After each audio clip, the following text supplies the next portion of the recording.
Sir सगळेजण gym मध्ये creatine घ्या म्हणतात, नेमकं क्रिएटिन म्हणजे काय? क्रिएटिन हे वर्ल्डमध्ये सगळ्यात रिसर्च केलेला मॉलिक्यूल आहे. क्रिएटिन म्हणजे गम, जी मीन्स ग्लायसिन, आर्जेनाइन आणि मिथिओनाइन हे जे काही अमायनो ऍसिड्स यांचा ग्रुप असतो आणि हे नॅचरल आहे, बॉडीमध्ये सुद्धा बनतं. मग ते शरीरात काय करतं सर?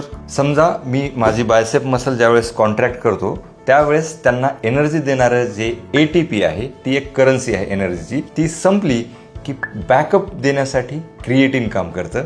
तशाच आपण त्याला एक पॉवर बँक म्हणू शकतो. अशा पद्धतीनं शरीरामध्ये मसलला एनर्जी देण्यासाठी, ब्रेन आणि हार्टला सुद्धा एनर्जी देण्यासाठी ATPs क्रिएट करण्यासाठी क्रिएटिन वापरलं जातं. अच्छा, मग क्रिएटिन किती आणि कोणचं घ्यायचं?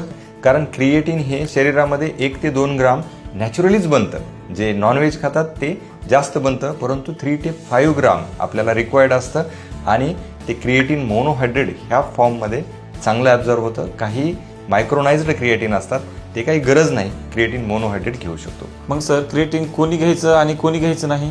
कारण ज्यांची किडनीला काही प्रॉब्लेम आहे, लिव्हरला प्रॉब्लेम आहे, तर त्यांचं क्रिएटिन तयार करण्यासाठी लोड येऊ शकतो, म्हणून त्यांना वरून क्रिएटिन घेण्याची गरज नाही.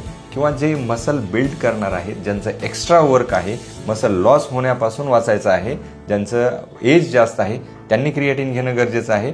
आणि ज्यांचे किडनी किंवा लिव्हर ऑलरेडी त्यांना प्रॉब्लेम आहेत, त्यांनी डॉक्टरांच्या सल्ल्याशिवाय हे घेऊ नये.